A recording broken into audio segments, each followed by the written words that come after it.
Hola, buenas noches amigos. Estamos en tiempo de entrevista. Estamos en el tiempo de la cortina de humo.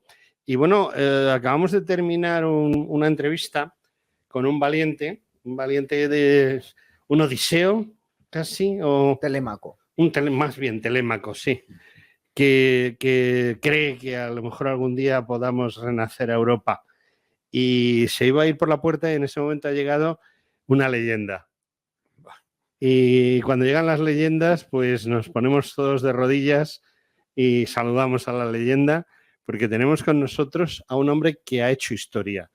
Nosotros estamos intentando hacerla, pero él la ha hecho. Y ese hombre que desde Radio Moscú decía a todos los oyentes en español de todo el mundo, no solo de España, sino de todo el mundo, la visión del mundo desde ese Moscú de la Unión Soviética tan denostado. Y lo digo con cierta... La gente puede decirme, oiga, pero si usted es más bien un fascista. O sea, les gusta llamarme fascista. Digo, bueno, pues este fascista, como dicen algunos, echa de menos a la Unión Soviética, porque la Unión Soviética tenía su ideología, tenía su manera de ser, era un Estado muy concreto que tenía una orientación de futuro. Y la España en la que yo nací y en la que yo me crié, pues también había unas personas que tenían una ideología, que tenían unas creencias y que no solo hacían las cosas por un mendrugo de pan, sino que las hacían porque creían en ellas, ¿no? Hombres, perdón, voy a hacer un pequeño inciso, hombres como José Antonio Primo de Rivera, tan denostado ahora por esta gentecilla que no tiene media torta, porque lo cierto es que no tienen media torta, carecen de ideología, como decía una presentadora de la televisión, no a tanto, un 2 de mayo, dice, bueno, y cuando el pueblo de Madrid salió a luchar contra las tropas de Franco que estaban invadiéndolo. Sí, una locutora de Telemadrid diciendo eso un 2 de mayo en la presentación de un programa, porque carecen total y absolutamente de conocimientos, de historia y sobre todo de vergüenza. Ignorantes, totalmente. Son ignorantes y no tienen vergüenza. Y bueno, pues una vez que he lanzado una soflama, porque no hay buen fascista sin buena soflama, pues me declaro neutral. Desde ese momento ya no soy tan fascista como me achacan algunos y soy neutral. Y para demostrar mi neutralidad, pues primero le he pedido a Guillermo que en lugar de que se marchase, se quedase aquí y me ayudase. Y después hemos recibido a esa leyenda. Y esa leyenda se llama Boris Zimorra. ¿Qué tal, Boris? Bueno, en primer lugar, quiero saludar a todos nuestros oyentes y a ti. Muchas gracias por la invitación, etcétera, porque es la segunda vez que estoy aquí. Con mucho gusto. Porque no has querido venir más veces. La puerta está siempre abierta para ti. Sí, bueno, pero mejor cuando te inviten. No como a Bolaños que se ha metido ahí.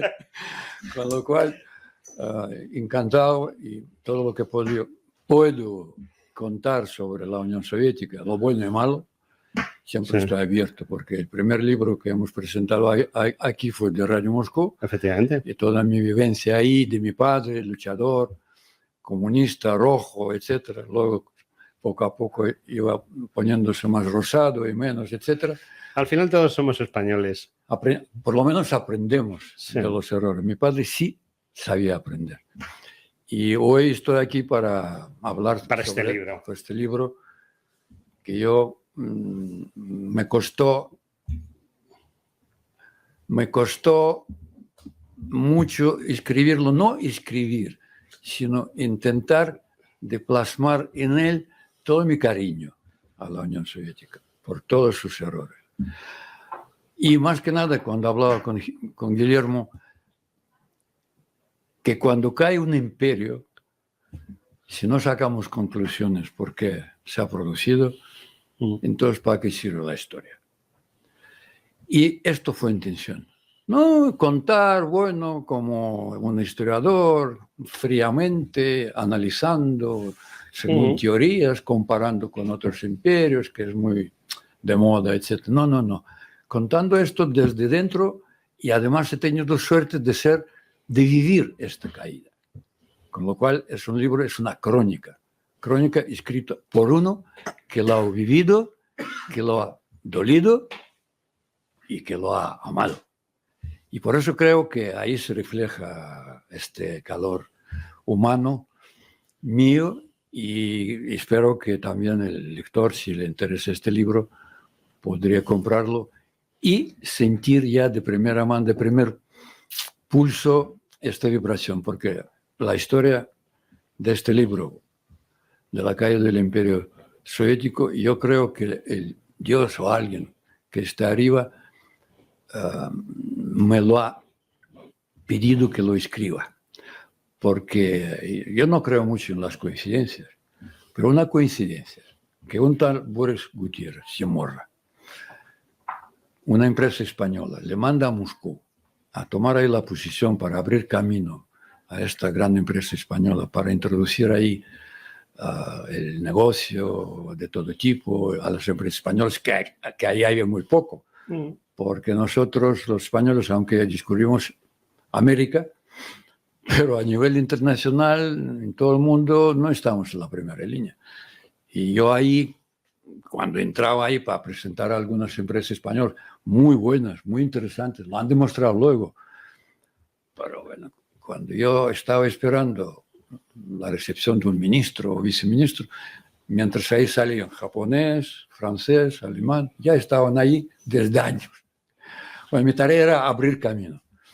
Bueno, pues me mandan ahí justo menos de un mes de la llegada de Gorbachev al poder. Y con Gorbachev empieza la perestroika, la reconstrucción, con la traducción al castellano, y con Gorbachev termina el imperio. Y yo estuve ahí todo este tiempo. Quiero decir, es una cosa divina. Por eso pude ver, observar, escuchar, analizar, a veces poco dormir y esperar qué es lo que va a pasar. De todas maneras, Boris, yo entiendo que tú conocías ya bien la Unión Soviética anterior. Sí, O sea, tú viniste a España, luego vuelves en el momento de la caída del Imperio Soviético, pero yo entiendo, es mi postura, no sé si tú me vas a corregir, Gorbachev es un simple enterrador. Él no hace nada, o sea, aquello estaba ya perdido con anterioridad. Quizá recientemente o era un gigante que se le iban rompiendo las piernas a lo largo de los años. Bueno, vamos a ver, es que era un gigante, 74 años en el poder, tan cerrado, tan fuerte, siendo la segunda potencia de verdad, no como ahora, bueno, segunda potencia del mundo, a la que respetaba todo el mundo. Y la primera potencia que se consideraba Estados Unidos, pues respetaba mucho a la Unión Soviética. Con toda su ideología, con toda su idiosincrasia, era un imperio. Pero es un imperio equivocado en el sentido de la ideología que ha tomado cuando han provocado la caída de preimperio, que era la dinastía de Romanov, porque los mismos que han conservado este imperio dentro de las fronteras del antiguo han enterrado al otro. Con la idea esta de construir el comunismo, de construir un paraíso terrenal, con toda esta idea de contradecir incluso la idea religiosa que el paraíso solo existe en el cielo, y ellos estaban, y mi padre, por ejemplo, estaban pensando que es posible. Y en la tierra construir un sistema equitativo, igualitario, justo, etc. Bueno, luego se ha demostrado que la praxis era tremenda. Pero bueno, yo de todas formas quiero decir que ni Stalin, ni toda su cúpula o sus sátrapas, como se llama, etc., con todo aquel régimen totalitario, etc., no era hecho para, ¿cómo decir?, a propósito de hacer daño a las personas. No, ellos pensaban que están haciendo bien, lo que pasa es que el que no quiere acompañar es un enemigo, porque ¿cómo puede ir contra el paraíso? Porque el camino está hacia el diablo y ellos nos están salvando y corrigiendo el camino. Bueno, entonces con esta ideología han llevado este imperio tan rico y fuerte a la ruina total, pero lo de Gorbachev es justo para otra vez confirmar de que querían corregir. Han reconocido muchos errores, han conocido que han hecho barbaridades, pero como siguen pensando que la idea no es mala, la praxis era muy mala, vamos a corregirlo. Y no solo Gorbachev, porque Gorbachev, como todo en este, tinglao de la cúpula, de los altos cargos, etc., esto quería corregir este sistema, lo que desde dentro se consideraba como un núcleo más duro, más nefasto y más cruel, que era la policía política secreta que se llama la KGB. Pues la propia KGB, que velaba por intereses del país, cuando estaba viendo que este país cada vez va deteriorando su poderío, cada vez esta carrera de armamento que tenía que ir realizando con Estados Unidos, toda esta lucha ideológica ya con otra potencia muy importante, cuando estaban viendo que van perdiendo, pues han pensado, vamos a ver, que Stalin equivocaba en unas cosas, Khrushchev en otras, Brezhnev en otras, pero cada uno quiere corregir. Y si acordamos de la historia, Khrushchev en un momento determinado en el occidente se consideraba como un reformista importante, el de cielo, ¿no? Sí. Bueno, total. Entonces, vamos a pensar qué está pasando ahora. Ahora hay que corregir de nuevo. Y sale Gorbachev precisamente por la, ¿cómo decirte?, desde el núcleo de la KGB, de su líder, que era el señor Andropov, que le está poniendo cosas en la mesa y diciendo, mira, Mikhail Sergeyevich, Mikhail. Hijo de Sergei. Hijo de Sergei. Decir que KGB es un pulpo que tiene un montón de departamentos, cada uno se dedica a determinadas cosas. Pues la policía secreta es para adentro, luego muchos servicios de espionaje exterior, interior, pero tenía un departamento analítico que era, hasta los norteamericanos lo reconocían de vez en cuando, que era el mejor del mundo. Sabía analizar las cosas mejor del mundo. Luego proponía la solución y no siempre les hacía caso, exactamente. Pues le daban ciertas orientaciones cómo y dónde. Pero claro, Gorbachev era un líder totalmente convencido, yo estoy seguro, igual que Yeltsin posterior, que el sistema socialista es mejor. Hay que corregir y hay que tener valentía para corregir, porque hasta ahora no todos han tenido la valentía suficiente. Brezhnev, que ha quitado del puesto a Khrushchev, tuvo miedo de que esta apertura puede dañar al sistema, etcétera, etcétera. Y luego, estos años de Brezhnev eran, como se llamaban, de apantanamiento, ¿no? Y ahora hay que tener, como en español se llama, él pensaba que él sí, él de verdad era bastante atrevido, etc. Y además tenía ahora, que antes otros no, una ayuda de un núcleo más importante del sistema, este pilar más importante que era KGB. Y claro, diciendo que KGB le diga que hay que desmilitarizar un poco al sistema porque basta ya de tener tantas cabezas nucleares, hay que dedicar un poco más a la producción de todo lo que escaseaba en el país. 1000 artículos. Había que elegir entre cañones o mantequilla. Sí, pero por lo menos quitar como decir, la superficie más gorda. Sí. Dejar para que no se vea el pan, pero hay que hacer también los panes, ¿no? Y eso fue muy importante. ¿Por qué? Porque con esto en el Politburo era otro jerarca importante, mariscal, que se dedicaba a todo lo contrario, a hacer de la URSS más armada, gastar más y más en armamento, porque el Occidente no duerme, el enemigo no duerme, tenemos que estar preparados, etc.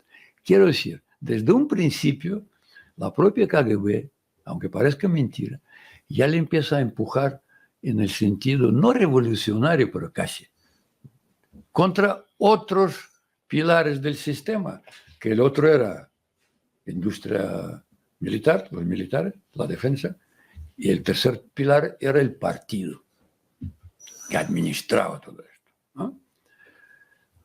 Pues Gorbachev, teniendo este apoyo, pues coge la batuta y empieza a hacer lo que le han aconsejado y lo que él también estaba viendo y corrigía o no, porque también tenía luego unos consejeros muy intelectuales, muy, ¿cómo decirte?, atrevidos, pero no conocían bastante bien cómo funcionaba el sistema dentro, porque estaban como si fuera en la oposición. Entonces, Gorbachev, ¿qué hace? Aproxima la oposición pensando que ella va a ayudar. Y él empezó a ayudar, efectivamente. Por eso Gorbachev, lo del KGB era más que nada hacer cambios económicos, porque ellos tampoco pensaban ya a proclamar la libertad de expresión, a permitir a todos los partidos, etc. No, quiere decir, era iniciar el cambio económico, como China. Pero Gorbachev, aparte de nutrirse de estos analíticos económicos, que eran muy buenos, se aproximó también al núcleo intelectual que estaba de una u otra manera siempre en la oposición al partido, a la dictadura del partido. Bueno, pero una oposición muy relativa. No, muy relativa, no. Otra opinión. Que no matar porque digas, sino simplemente, bueno, apartarle del poder. Lo que hacía Brezhnev. Brezhnev ya no mataba, como Stalin, ¿no? Solo quitaba, mandaba a otro sitio, total. Entonces, Gorbachev empieza 2 revoluciones a la vez, 2 reformas, por lo que muchos le critican, y más que nada los chinos. Y dicen, mira, te ha salido mal, a nosotros no, porque empezó la reforma económica y la reforma política, que él pensaba que es su aportación, no solo de su padrino de la KGB. Él pensaba que estaba enriqueciendo el cambio. Y bueno, en el libro lo escribo, en lugar de cortar una pie, o como ahora es muy de moda hablar de las torres del Kremlin, ya enseguida empezó a romper las 2. Todo a la vez. Y luego la tercera cayó por su propio peso. Pero hay que reconocer, era valiente,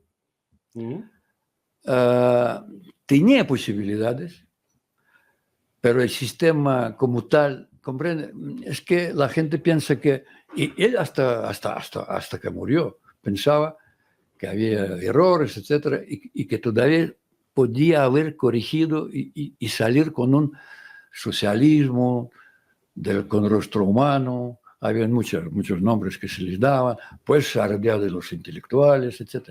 Pero el sistema mismo no podía existir sin estos 3 pilares. porque lo importante del sistema era ideología. Y la ideología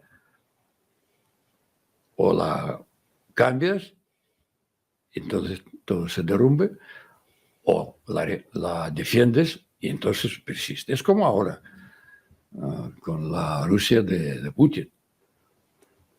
O Putin se queda o Putin se va. Es que no hay otra. ¿Por qué? Porque ahí, bueno, hay matiz, claro. Ahí era un poco la dictadura colectiva. Yo creo que en Rusia nunca ha habido matices. No, había un matiz, pero era una dictadura colectiva. Quiero decir, Sí. había un... No unipersonal, como sí, al principio. exacto. Bueno, por eso han corregido en su momento. Sí, pero yo te quería preguntar una cosa. Yo a base de estudiar, puede ser que a lo mejor haya estudiado equivocadamente, yo siempre he llegado a la conclusión de que el germen de la caída de la Unión Soviética está en 1917.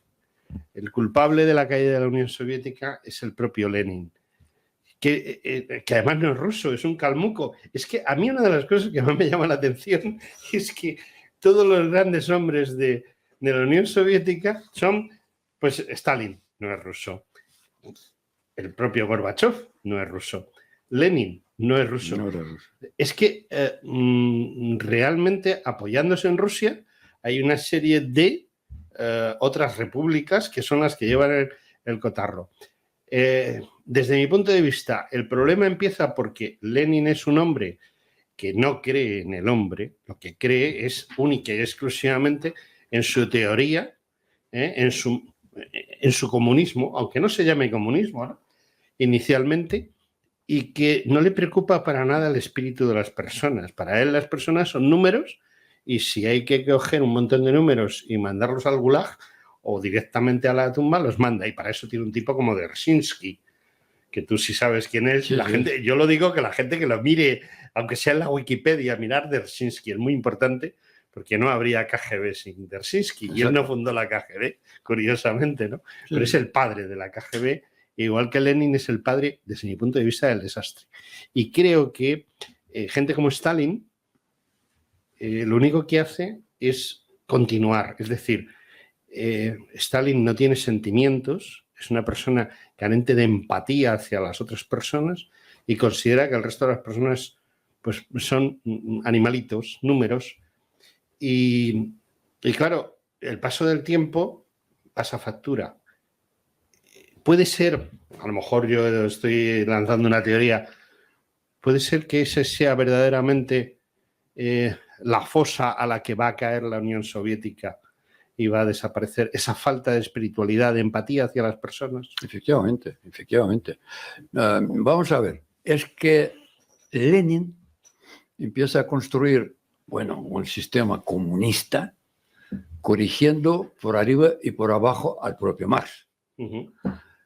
Que se puede leer muchas obras de Lenin donde corrige a Marx, porque Marx jamás pensaba que en Rusia, país más atrasado del mundo, donde no hay proletariado, menos en San Petersburgo. País que no es industrial, la cosa era esa. Marx pensó para un país industrial, la Inglaterra de su época. El proletariado en un país donde no había proletarios. Agrícola, ¿no? Esencialmente agrícola. Sí, ese es el gran problema. ¿Cómo es posible hacer la revolución del proletariado en un país donde no hay proletarios? Hay campesinado, ¿no? En todo caso. Exactamente.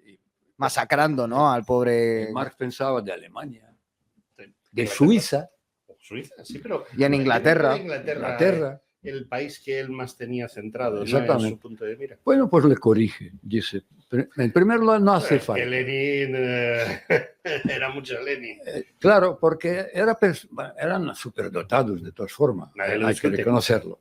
Entonces, para ellos el ser humano, siendo ellos superdotados, etc., son estos peones, porque ellos están haciendo un gran ajedrez. Ellos van a cambiar el mundo, porque no solo Dzerzhinsky, estaban todos fanatizados.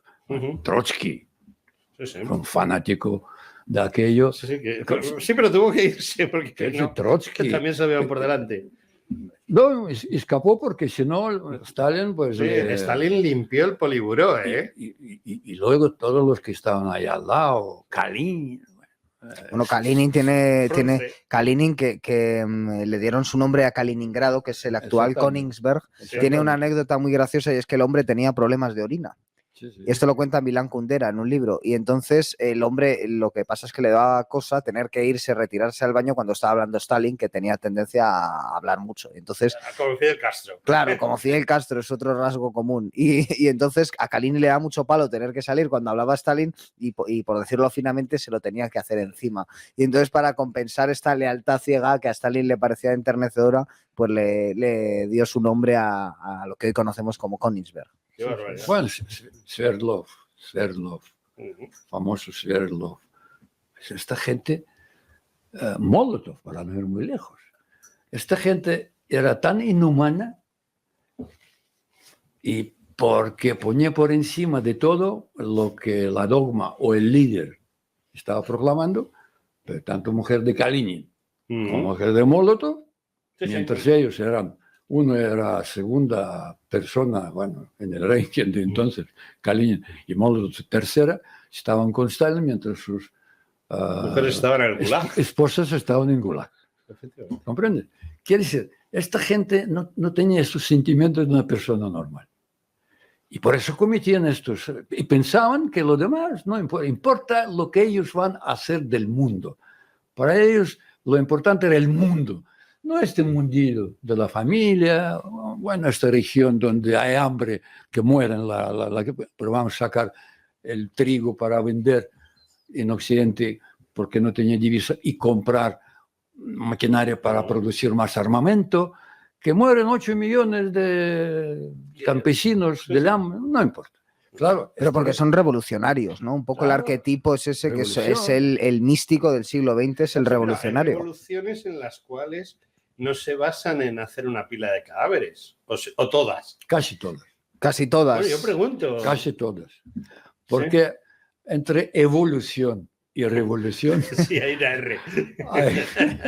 hay una cosa muy importante. Entonces los revolucionarios siempre son temibles, peligrosos y como hemos hablado, normalmente terminan mal ellos y como víctimas todos los que iban detrás, queriendo o no, porque siempre son dictadores.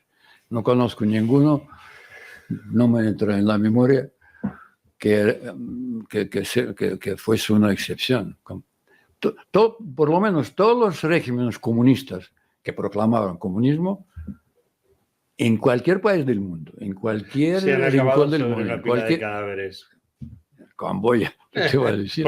Bueno, eso ya es directamente sobre las cabezas cortadas, ¿no? Pero Claro, pero volvemos a porque Gorbachov. ofrecen el paraíso. Sí. Porque ofrecen el paraíso en la tierra. Entonces, Claro, claro, si te estoy prometiendo el paraíso en la tierra y te digo que lo único que me hay en medio son un grupito de personas a las que hay que eliminar, poco sacrificio es para alcanzar el paraíso que va a ser tan maravilloso, ¿no? Volvemos a Gorbachev. Pues volvemos a Gorbachov. Gorbachov era de estos que creían que se puede de alguna manera corregir, y al principio parecía, pero luego se ha demostrado cualquier medida, y ahí en el libro lo escribo bastante, con La verdad es que el libro es muy interesante. lenguaje bastante comprensible, cualquier paso que estaba haciendo era para destruir. Por ejemplo, quería hacer una economía planificada, centralizada, socialista, pero con ciertas aperturas ahí dentro para permitir en algunos sectores un poquito más economía libre. Libre pero controlada, pero un poco más libre. Y montaba un caos, porque la economía centralizada y planificada o es planificada o no es. O no, pero no hay medias tintas. Y eso ha destruido ¿cómo decir? La perestroika económica fue fracaso por esto. Porque si hubiera dicho economía centralizada, fuera. Economía de mercado, ahora. Y para que nos ayuden, vamos a pedir a los que sepan, no sé qué. Eso es lo que hizo Yeltsin. Pero claro, han pasado 6 años. Si Yeltsin no hubiera podido convencer a Gorbachov a hacer lo que Yeltsin empezaba a hacer después de 6 años, cuando ya descalabró la Venezuela, todavía no sabemos cómo podría haber salido esto. Porque si hubiera ido como China, fíjese, en plan económico, China, pues bueno, le ha salido bien. Ahora, lo que sí también compartía Boris Yeltsin y con Gorbachev, que también que se tenía que hacer la reforma política. Y claro, es otro caos, porque si tú no vas a reformar debidamente la economía que empieza a dar frutos y permites la apertura, la glasnost, a criticar y escribir que todo es una, pues ya perjudicas ya a las propias reformas. Eso es lo que ha producido. Porque al empezar mal económicamente permitió que lo critiquen. Y otro pilar que ha roto, pensando que, claro, no hay que olvidar que toda esta gente también estaba influenciada por el Occidente, porque miraban un poco al sistema capitalista occidental, qué bien viven ahí, aunque la propaganda dentro estaba minimizando esto. Bueno, viven bien, pero los negritos están ahí, los parados, no sé qué, no hay garantía de trabajo, no sé. Pero de todas formas, veían que hay abundancia, que no hay hambre, que todos los objetos, pequeños o grandes, que venían de importación, era 10 veces mejor de lo que producían los propios. Quiero decir, influenciaba mucho un poco lo que es el sistema occidental. Y claro, el sistema occidental, ¿qué era? ¿Qué era la bandera más grande del occidente? La libertad. Entonces, esta libertad, según Gorbachev, tendría que introducir en estas reformas y haría la magia que ha hecho aquellos regímenes tan malos, etcétera, pero a pesar de todo, con la libertad, están mejor. Entonces se ha mezclado este caos ideológico, económico, político, etcétera, que al final el sistema no estaba para ello. Tumbas una viga, todavía se mantiene, o alguien la intenta, la otra y la tercera, además casi a la vez, porque derrumbes una, pero se puede darse un tiempo y se mueve, no sé, como el dragón, ¿no? Te crece otra cabeza. No, él en 6 años destruyó el sistema, pero mi opinión, ahí lo escribo. Es tu opinión, pero creo que es una opinión, primero, acertada, y segundo, tienes una base para poder hablar del tema, porque conoces bueno, tú has nacido en la Unión Soviética, ¿no? He vivido 33 años. Y has vivido 33 años. Es muchos años. O sea, que conoces perfectamente de lo que estás hablando. Hombre, te puedes equivocar, como yo o como cualquier otro, pero indiscutiblemente tu opinión es mucho más válida que pueda ser la mía. Y bueno, tenemos aquí una persona que, a pesar de ser un joven muy joven, es un joven muy joven, es un hombre que conoce muy bien las teorías políticas y económicas de Europa. Hace un momento yo lo estaba entrevistando y me decía que a pesar de los pesares y de muchas otras cosas, él no lo decía con esas palabras, pero yo lo transmito así, la salvación de Europa está precisamente en aquel lado de Europa, ¿no?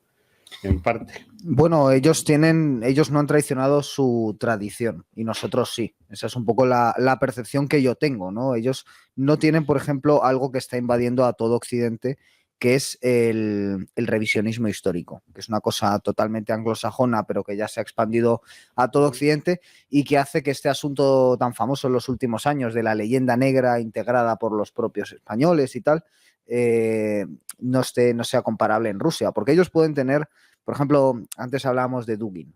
Sí. Dugin puede tener una relación más o menos conflictiva con la Unión Soviética, en el sentido de que Dugin comenzó siendo un joven disidente, entre comillas, o por lo menos es lo que me ha llegado a mí, de la Unión Soviética. Pero Dugin ni mucho menos se sentiría avergonzado, o un ruso de la Rusia de Putin no se siente avergonzado del pasado que tiene, no se dedican Creo que es así, que nos lo confirme. El ruso medio, porque ahora ya tenemos que hablar de rusos, no podemos hablar de soviéticos. El ruso medio, como bien dice Guillermo, no se siente avergonzado ni de la época soviética ni de la zarista.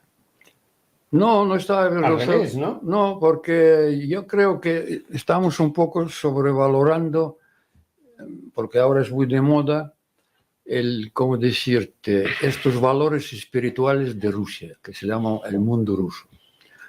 Cuando vas mirando la historia, traicionan en cada revolución cualquier valores que hasta ahora estaban defendiendo. Quiero decir, no tienen ningunos valores bien firmes. Y la iglesia, que ahora también empiezan a ponerlo un poco en piedestal, esta iglesia ortodoxa con sus valores, ha perdido estos valores durante no solo 74 del poder soviético, que se fue eliminado totalmente, sino fíjate con qué ligereza, cuando cae dinastía Romanov, empiezan los bolcheviques a coger el poder, con qué alegría, igual que aquí, empiezan a quemar los conventos, fusilar a los popes, a tirar las cruces de todo, con un entusiasmo con el cual antes, porque era el poder que obligaba, iban a las iglesias y estaban ahí 6 horas aguantando la misa rusa. Sí, la misa rusa es larga de narices. 4 o 6 horas, ¿no? Sí, sí, yo misma he soportado algunas y sí, es tremendo. Y eso es lo malo, porque no se arrepienten de nada. Sí.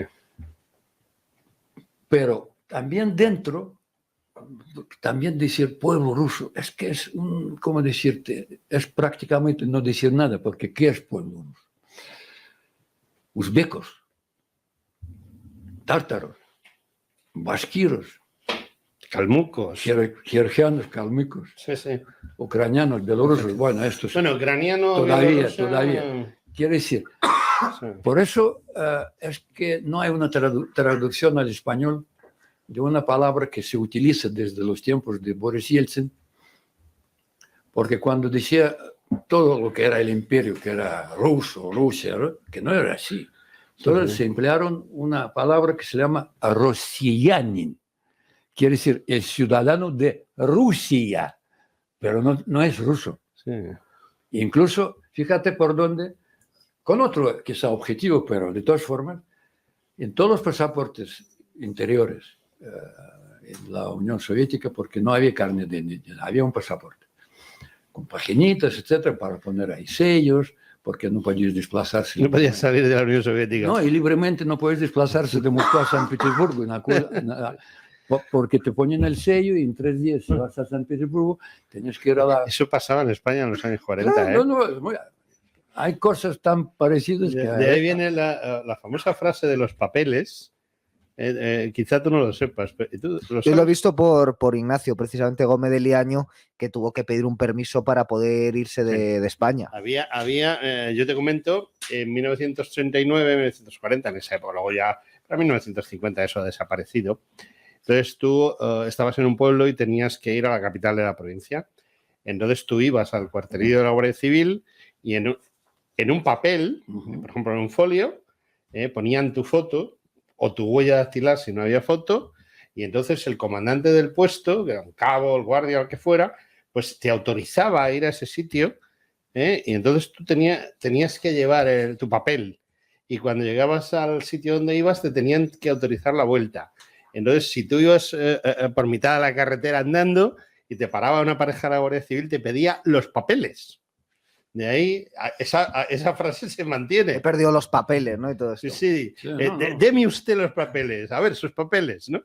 Y creo que pasaba igual, ¿no? Algo parecido, era pasaporte. Sí. Tú ibas a San Petersburgo. Más barato todavía, un simple folio. Para controlarte. Sí. Para que durante 3 días, si no apareces, te pueden buscar. Bueno, pero quiero decir, en todo el pasaporte, y yo lo he tenido, curiosamente, no he conservado porque cuando tuve que dejar la Unión Soviética, tuve que dejar toda la comunicación soviética, porque salí de ahí con salvoconducto de la embajada española, porque yo era soviético, rossiyanin, de nacionalidad española. De origen español. De los 4 españoles. Pero ahí ponían georgiano, ruso, ucraniano, y cada pasaporte. Hombre, eso ya te quiere decir, cuando hablamos pueblo ruso, vale. Y luego, cuando analices la cultura de este gran imperio, que hemos mencionado, fíjate cuántas naciones. Yo no me acuerdo exactamente, pero si no me falla la memoria, son más de 60 naciones, nacionalidades, etnias dentro del imperio. Y cuando hablamos de cultura rusa, pensamos que es la cultura de Uzbekistán, que no. No, yo conozco Uzbekistán, sé que no tiene nada que Sabe ver. perfectamente. Tú sabes que yo conozco perfectamente Asia Central, la he Efectivamente. visitado todo, y No cada tiene- país es un mundo. No tiene nada que ver O con sea, Rusia. Kazajstán no tiene nada que ver con Tayikistán. Con Rusia y sus Y con valores. Rusia. Sí, los valores. Ahora os voy a tirar por tierra un poco lo que estamos diciendo. Yo como militar estuve en la base aérea de Manás, que está al lado de Frunze, actual Bishkek. Bishkek, pero se llamaba Frunze antes. Y para los aviones, para los aviadores, sigue llamándose Frunze. O sea, desde el punto de vista de IATA, de la Agencia Internacional de Aviación, Bishkek no se llama Bishkek, se llama Frunze. Es una cosa muy curiosa. Pues a mí me llamó la atención porque conocía ya a un capitán. Yo era capitán del Ejército del Aire Español, conocía a un capitán soviético que ya no era militar, sino que se dedicaba a los negocios, concretamente a los 3 negocios que en ese momento eran los que más dinero daban. O sea, las armas, las drogas y las mujeres. Sí. Era su Un negocio. poco universal, falta el juego. No, esos 3, con eso, era uno de los Pero mafiosos. jugaba con esto. Sí, porque yo iba a cenar en Bishkek, solo había 1 millón de habitantes, solo había 3 restaurantes que tuviesen cafetera tipo italiano, es decir, para poder tomarse un café.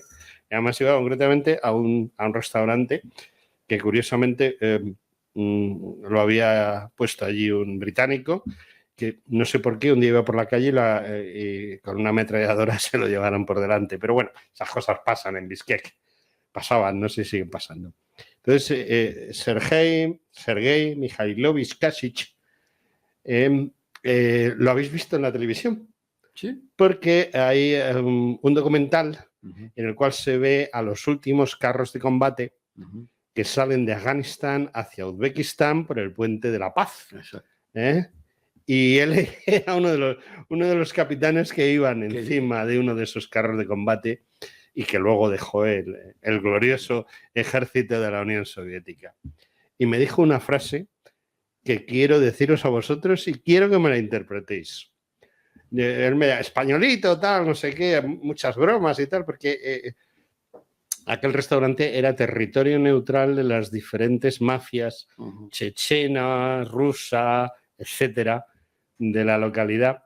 Y yo le dije una tontería en un momento dado, además en inglés, pero me entendió. Le dije que los rusos y los españoles nos parecemos mucho, que somos iguales. Y la respuesta de Sergei Mikhailovich Kasich, que lo he apuntado para que no se me olvide, Sergei, hijo de Miguel Kasich, Kasich es un apellido polaco. Sí, exacto. Exacto. Y me dice, sí, los rusos y los españoles somos iguales. Somos 2 pueblos que hemos nacido para ser esclavos. ¿Hasta qué punto aquel capitán del ejército soviético llevaba razón? Desgraciadamente sí. Toda, ¿no? Bueno, 98%. 98%. Tú me parece... Yo he arcado un poco de acuerdo. Hombre, entiendo que evidentemente Perdón. Para ser esclavos, Mm. pero dentro de un imperio. Ojo. Bueno, yo he hecho una pregunta. A ver. Ahí va yo a decir que obviamente veis todo lo que es la mayoría del pueblo, obviamente tiene, digamos, bueno, pues si vamos de nuevo a los indoeuropeos, hay 3 castas, la sacerdotal, la guerrera y la tercera casta, pues si se les quiere llamar esclavos, es la mano de obra, etcétera, etcétera. Pero obviamente es casi preferible, y esto que voy a decir es fuerte, ser un esclavo de un imperio que ser un trabajador asalariado de una sociedad putrefacta, por lo menos es mi opinión. Cuando hablamos de putrefacta, estamos hablando de Europa. Estamos hablando de esta post-Europa, donde bueno, la gente se cree muy libre por tener una capacidad de consumo relativamente cómoda. Un coche en televisor y vacaciones en Tenerife. El American Way of Life supuestamente te convierte en amo de ti mismo, y para los que tenemos un concepto de la vida algo espiritual, pues parece mejor dedicarse a cosas más elevadas, aunque sea desde una postura muy humilde, ¿no? En el grueso de la sociedad. Bueno, yo he lanzado una pregunta neutral, que quede muy claro que yo simplemente os he contado una anécdota que yo le doy una gran importancia. La doy una gran importancia porque creo que ese sentimiento de ese exmilitar soviético quizá tenga mucho que ver con tu libro también. Sí. sí, sí. No, estoy de acuerdo en parte de que yo, como nací en la Unión Soviética y viví de 33 años, y la vida espiritual de entonces la conozco y en parte tengo cultura rusa. Yo con cualquier ruso puedo hablar o más de la cultura rusa. Lo que pasa es que la cultura rusa no es la cultura del imperio. Quiero decir, es la cultura de un pueblo elegido dentro de estos pueblos del imperio, que por ser esclavo del poder, al mismo tiempo esclaviza a los demás. De ahí viene esta mención en el pasaporte, porque nadie sepa esconderse detrás de que soy soviético. No, tú eres uzbeco, georgiano, y yo soy ruso. Por eso esa prepotencia de ruso, ahí Sí, estaba. pero sin embargo, los jefes no tenían preponderancia rusa, lo que te decía antes de Stalin o del propio sí. Lenin. Porque estos pensaban, ¿cómo decir? Porque ellos pensaban que ellos son rusos porque es el imperio ruso. Y como es imperio ruso, da igual cómo me llamo yo, porque yo soy el emperador. Pero fíjate, dentro de la historia rusa, cuando no pueden formar incluso un estado, esas etnias eslavas ahí, matando unos a otros, los del estepa con los del bosque, no sé qué, no pueden poner un zar, han llamado a los vikingos. Entonces, eran vikingos, han dado por uno, han dado al otro, han puesto al suyo, y paz y gloria, hasta que empezó ahí dentro ya a ir forma. Quiero decir que lo que dijo tu conocido... Amigo, podemos... Sí, entre militares siempre nos hemos llevado bien. Es como los taxistas, todos los taxistas son amigos, todos los albañiles al final son albañiles y los militares al final son todos militares. Este germen imperialista o imperial dentro del imperio toca a uno ser y a otro esclavo. Y es una mezcla. Por eso todos los imperios al final han caído. Sí, es curioso. Porque son, claro, cuando empiezas a aflojar por algún lado, quiero decir, tú has dicho la Suelen frase... caer por los traidores. No es por traidor. No. Por las élites, yo diría. Exacto. Las élites. Es lo de Es Pareto. la élite quien traiciona. Sí. No, porque uno piensa que es más emperador que el otro. Sí. Y tiene más derecho a esclavizar o a ser más, como ser el jefe. Eso es la cúpula. No te he dejado, ibas a decir algo de algo Tú que has yo he dicho dicho. una frase al principio muy importante, que la caída del imperio empezó en el 17. Sí. Justo. ¿Por qué? Porque el imperio ruso en 1917 ya estaba tambaleando. Ya estaba tambaleando desde la pérdida de Rusia ante Japón. La guerra ruso-japonesa fue la puntilla. Sí, fíjate, el imperio ruso y pobre Japón. Pero ha perdido. ¿Por qué? Porque era un imperio con pies de barro. Era el primer aviso. Pero tampoco la nobleza rusa, tampoco era la nobleza rusa muy rusa, pero presumían ser rusos. Ni ruso era Nicolás II, ni la zarina. Que la alemana. Alemanas o austriaca. Bueno, alemana descendiente de británicos, porque el problema suyo era la sangre.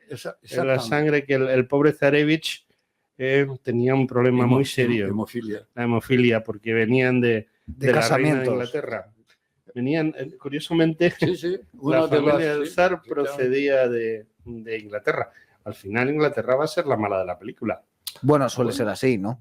Que suele ser así, aunque, bueno, hay una cosa de que no sé qué opináis de ello, que es toda esta información que hay sobre la financiación de Lenin por parte de Alemania para acabar una Alemania que se ve totalmente acorralada en la Primera Guerra Mundial y ve como una posible salida, dado que tiene dos frentes a los que enfrentarse, uno al norte y otro al sur, para un poco parar el frente que tiene con Rusia, dinamitar desde dentro ese estado a través del intento de una revuelta interior que le sale bien. Entonces financia el viaje de Lenin de vuelta a Rusia, le paga un pastón, gracias a eso Lenin puede montar la revolución del 17.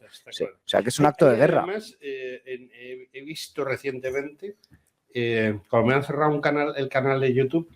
Sí, bueno, es la tercera o cuarta vez que menciono el canal de YouTube, más que nada porque suelo decir cosas irreverentes y llenas de mala fe. Igual que Marx, que era un judío irreverente, pues igual, me cierran los canales de YouTube. Y entonces, gracias a eso, pues ahora tengo un canal nuevo y claro, empiezo a buscar y he encontrado una biografía de Lenin hecha por rusos, pero con apoyo de catedráticos, historiadores y demás, ingleses, suizos, etcétera.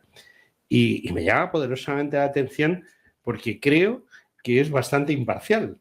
Solo cometen un error. Y es una pregunta que estoy seguro que eso no lo has puesto en el libro. A ver.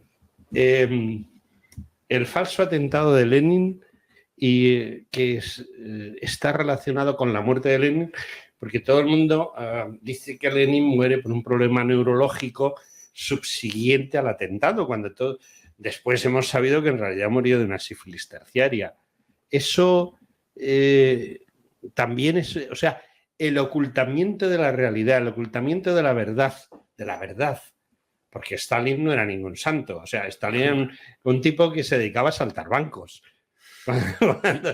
Hasta que mataron a su hermano y le dio por la política. Y le dio por la política. Además, que había sido cura, curiosamente. Otra cosa que está muy mal explicada. Y era agente... Sí. De la policía secreta del zar. O sea, y hay todo ese tipo de verdades que han sido ocultadas al pueblo de la Unión Soviética han influido quizá también en la caída, porque la gente no es tonta. Por supuesto. Cuanto más se descubría, y más que nada en la época ya de Gorbachev, ha empezado. Pero con Boris Yeltsin, aunque era solo 8 años, se han abierto los archivos, etcétera, y se han enterado la gente. Y se han vuelto a cerrar, ¿eh? No, bueno, sabes, claro, claro. La gente se ha enterado con el horror cómo ha empezado la Segunda Guerra Mundial, qué papel jugaban los aliados, ¿no? ¿Qué era el Lend-Lease del que hablábamos, el Lend-Lease de Ucrania? Pero nadie sabe lo que era el Lend-Lease de entonces, que gracias a la ayuda americana, por sus razones, han salvado a Stalin de la pérdida, de la derrota, etcétera, ¿no? Sí, porque tenían sus intereses. Vamos a ver, nadie ayuda a Stalin porque Stalin sea una buena persona. No, porque Stalin va a poner los muertos. Por eso te digo. Stalin puso los muertos. Bueno, no los puso él, los puso Rusia. Sí, sí. Bueno, Rusia.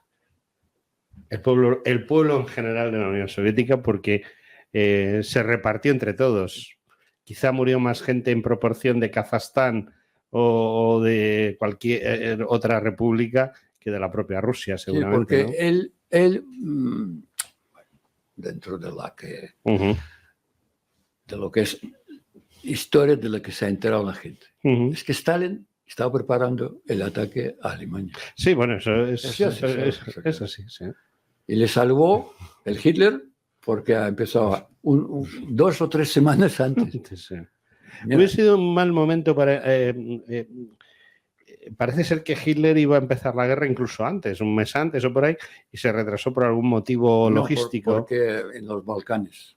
Por el tema de los Balcanes, por culpa de los fascistas italianos que son especialistas en cambiar de bando en medio de una guerra. Exactamente. Es el único pueblo que es capaz de empezar la guerra con los que van ganando y termina con los que ganan de verdad. Sí. Eso no es capaz de hacerlo cualquiera, ¿eh? Sí. Bueno, tenemos 5 minutos. No te dejo hablar porque el invitado es él. Por supuesto, además que yo estoy encantado de escucharle, está aprendiendo un montón. Es genial tener a alguien que conoce bien el tema. 5 minutos tenemos.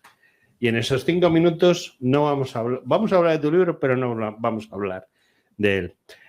El gran problema, que mañana lo vamos a ver con tu amigo Javier desde Bruselas, que tiene un montón de opiniones, y tú también vas a venir, ¿no? Yo encantado. Boris está invitado, lo que pasa es que creo que no va a poder venir. Hay una cosa que se llama Ucrania. Vamos, un país que se llama Ucrania, que curiosamente es la madre de Rusia, desde el punto de vista... Exactamente. Pero no al revés. Pero no al revés. Como muchas veces dicen algún historiador poco enterado. Ucrania es la madre de Rusia. Rusia nace en Ucrania. Exacto. ¿Están las cosas tan mal como parecen? ¿Van a acabar tan mal como parece? Bueno, ¿Van a acabar tan pronto como parece? bueno, vamos a ver. Es que Preguntas muy difíciles. es sí, una lo sé. pregunta muy buena, pero contestarla Difícil. no la te contesta ni John Biden. Y explico por qué. Hay tantos intereses cruzados como nunca. Porque esta guerra, al principio, que es entre Rusia y Ucrania, ya termina con ser una guerra de una civilización, hablaremos, occidental, y otra, porque China ya está aquí. Sí, sí, pero China de momento no ha metido mano. De momento. Y lo Ni que, Irán, y lo que está también alrededor, quiere. exactamente, de todos esos Ni regímenes Turquía. que llamamos totalitarios, ¿no? Sí. Llamaremos totalitarismo, bueno, muy simplificando, totalitarismo contra la democracia. Bien. Pero la democracia deja mucho que desear. No, es otra cosa, es otra cosa. Hablamos que es un choque, Vamos, sí, te doy la razón. es un choque, no es simple choque militar, es un No, choque es un de choque de valores, de intereses, es un choque de civilizaciones. Efectivamente. Porque nuestro gran predecesor en el Moncloa, señor Zapatero, hablaba de alianza de civilización y no entiende que no puede haber alianzas, solo choques. Entonces, Sí, pero es que has ido a poner un ejemplo no. de un individuo carente de la más mínima formación. Entonces, entre los intereses de Estados Unidos y bueno, De Wall Street. y de Europa, bueno, si vamos a ir tan profundizando, nunca Los contestar. intereses de Estados Unidos son los intereses de Israel. Vale, bien. Los intereses de Israel, vale. Los intereses De Inglaterra. de Estados Unidos, de Inglaterra. Y ya se acabó porque Europa no pinta nada. No, pinta. ¿Sí? Pinta. Porque, hombre, tiene industria militar, tiene la OTAN ahí. Segundones. No, segundones sí, pero al mando del gran Sí, jefe, ¿no? sí, amante del gran jefe. En eso lleva razón. Y también Europa era, ¿cómo decirte?, el primer partner comercial de Rusia, mucho más que Estados Unidos. Con lo cual es otra arma, ¿no? Sí. Quiero decir. Pero el problema es qué quiere Wall Street, qué quiere Ganar dinero. Estados Unidos, pero ¿cómo? Pues vendiendo, por ejemplo, armas, traficando con petróleo, y, bueno, con todo lo que significa energía. Bueno, expandiéndose quizá territorialmente, no Wall Street, sino pero sus lobbies. ¿Quiere conservar el régimen de Putin o no? Es la pregunta, porque yo creo que les interesa conservarlo, ¿eh?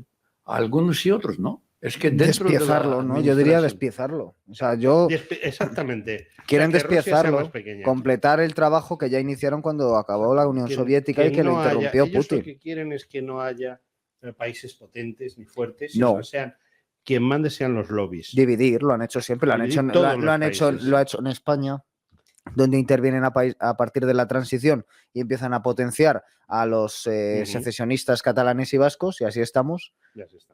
Pero tienen mucho miedo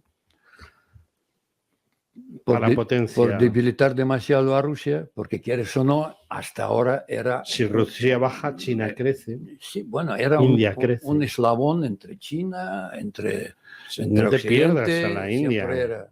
Bueno, de India ya... Eso ya no te pierdas a demasiado lejos. No te pierdas a los musulmanes. No, yo no pierdo. Pero ¿hubiera existido la guerra de Ucrania si no hubieran echado a Estados Unidos de Afganistán de manera tan vergonzosa y repentina? Porque yo no lo creo.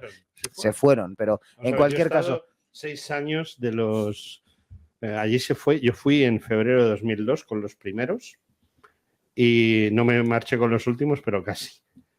Han sido más de 10 años lo que ha estado la OTAN y Estados Unidos en Afganistán. Y yo entiendo que ahí había unos intereses económicos, sobre todo. Por supuesto. Y, por supuesto, también había unos intereses estratégicos. Y, por lo que sea, Estados Unidos llega a un acuerdo con China y se retira de Afganistán. O sea, de Afganistán no lo ha echado a nadie. No, ellos han Simplemente ellos se han ido porque han llegado a algún tipo de acuerdo con China. Y eso no me lo quita nadie de la cabeza. Estaré equivocado, seguramente. Pero creo que ahí está todo el medio de la cuestión. Se reparten la tostada porque ahí hay un gran problema que se llama Irán y que se llama musulmanes. Y de alguna manera Estados Unidos, que tontos no son, quieren repartir la responsabilidad porque ya saben que no puede dominar todo el mundo. Entonces, entre un mal menor y un mal mayor, para ellos el mal mayor es China, pero hay que minimizar este mal. ¿Cómo? Dejándola entrar en algunas zonas de influencia suya.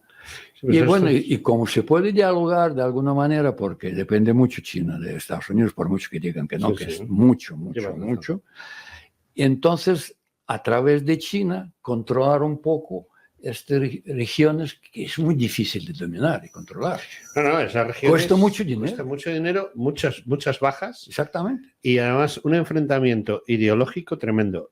Luego hay un problema, y es otra de las cosas que yo vi, que aunque los países de Asia Central sean independientes, entre comillas, si tú te retiras de Afganistán, le has puesto un puñal en la espalda a Rusia. Por supuesto. Y luego, la misma China, para Estados Unidos, en algún momento, yo creo determinado, es también dominar a Rusia después de la caída del régimen. Sí. A esto está ahora pensando parte de la administración Biden, porque se sabe que están divididos totalmente, Blinken y Sullivan, ¿no? Uno dice, hay que acabar con el régimen porque es el mejor momento y no habrá muchas ocasiones, ¿no? Sin caer ni gota de sangre del soldado norteamericano. Esto es una cosa única en la historia, ¿no? Pero hay otro que dice, no, pues no se puede dejar caer al régimen así sin más si no sabemos cómo sostener luego este mini imperio. ¿Qué hacemos con esto? Sí. Y todavía no están preparados y no saben exactamente lo que quieren. Y de esto depende el final de la guerra entre Ucrania y Rusia. Porque, por un lado, quieren que Ucrania gane batallas para debilitar al régimen, pero por otro lado no quieren que este régimen sea tan debilitado que caiga. Y es un poco la contradicción ahora, y por eso decir, ¿cuándo puede ser? Imposible saber. Cuando Estados Unidos diga, queremos acabar con el régimen de Putin, sabemos ya cómo vamos a dominarlo, cómo vamos a repartir. Pero tienen la capacidad, porque antes de llegar a ese punto, Putin tiene las armas nucleares y lo ha dejado muy claro desde el primer momento. Putin no es Adolfo Hitler. No, pero no se va a suicidar. No, Muchas gracias. No, ¿A quién? No tan rápido. Boris, termina tu alocución. Termino. Bueno, como hablamos de Ucrania. Sí, tienes ahí el de la cámara, aquella cámara. Puedes hablar a cualquiera de los dos micrófonos. Como hablamos de Ucrania, pues yo creo que la guerra puede terminar en cualquier momento y puede prolongarse incluso años. No lo creo. La verdad creo que las cosas se van precipitando de tal manera que esto, dentro de 2 o 3 semanas, con la primera ofensiva ucraniana, a ver qué resultado puede dar. El régimen de Putin ya desde dentro, también tengo mucha información que me viene desde dentro, está muy débil.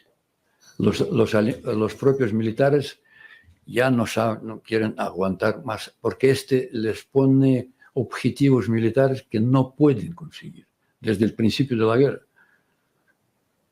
Conquistar un país de 43 millones de habitantes, con 180 militares que han puesto ahí al inicio, era una locura. No, eso lo hacía Guderian, ¿eh? Bueno, Guderian sí, pero en otras circunstancias. Estaba bien preparado. Guderian estaba bien preparado y tenía... Mientras los militares rusos de Putin estaban engañados por sus propios servicios secretos, que decían, no, aquí os van a recibir con más abiertos. Ahí hay una quinta columna que ya espera hasta que usted llegue. Y los militares, inocentemente, bueno, vamos ahí. Y fíjate en lo que se ha conocido. Quiero decir, dentro del propio régimen, y cada golpe de Ucrania va a debilitar más hasta que se produzca lo que todos pensamos que debe producirse. Pero arma nuclear es un farol. Primero, estos multimillonarios militares, todo Soviéticos no están por perder, ¿no? todo el generalato, ahí son multimillonarios. A robar del Estado todo. Oye, pues igual que en muchos otros sitios. Igual, por eso no quieren morir. ¿Para qué van a morir? Nada. Van a buscar a traicionar a Putin de alguna manera Sí. y esto se va a producir. ¿Cómo? ¿Cuándo? Es una incógnita. No tengo esta información exhaustiva. Pero lo que se está tramando ahí no puedes ni imaginar. Yo había apostado porque ganaba Rusia la guerra, ¿eh? No. El régimen. No, hablamos de Rusia, no, hablamos de El régimen Putin. es una cosa así. régimen de Putin. Para Rusia sería salvación la caída de Putin. Porque él se ha convertido en aquella Rusia, de la que he escrito otro libro, que todavía no he publicado, la Rusia de Boris Yeltsin, que ha demostrado que podía ser un país libre, democrático, Sí. y ir por el camino, bueno, más o menos por donde se ha ido todos los países occidentales. En 8 años ha convertido este país. Y en 20 y tanto, ha ido para atrás. Boris Timorra estaría horas, ¿verdad? Estaríamos Habla- hablando, sí. Interesante. pero no podemos porque mi técnico me dice que no podemos. Espera un segundo. Ya tenemos que terminar, ¿verdad? Vale, pues terminamos. Bueno, estamos terminando. Lo único que puedo decir es, aconsejo vivamente, si alguien quiere saber lo que pasó, que lea el libro de nuestro amigo Boris. Y lo que está pasando ahora en Ucrania también. También, De o sea, aquello, esto es, digamos, una antesala. antesala. Antesala de lo que está pasando. Exactamente. Boris Timorra, muchas gracias. A vosotros por invitar y por esa charla tan Y aquí interesante. en esta esquina, castigado, Sin comer, ¿cómo era? Sin el postre. sin el postre, sí. Nada, yo encantado. Algo muy importante, porque los niños antes no tenían postre. Y bueno, pues Un gusto. un gusto, Guillermo, un gusto, Boris. Muchas gracias. Y amigos, por desgracia, esto es todo de momento. De momento. De Y momento. tenemos que seguir adelante porque es nuestra obligación. Y mañana será otro día. Mañana será otro día. Amigos, hasta un próximo momento que va a tardar muy poquito.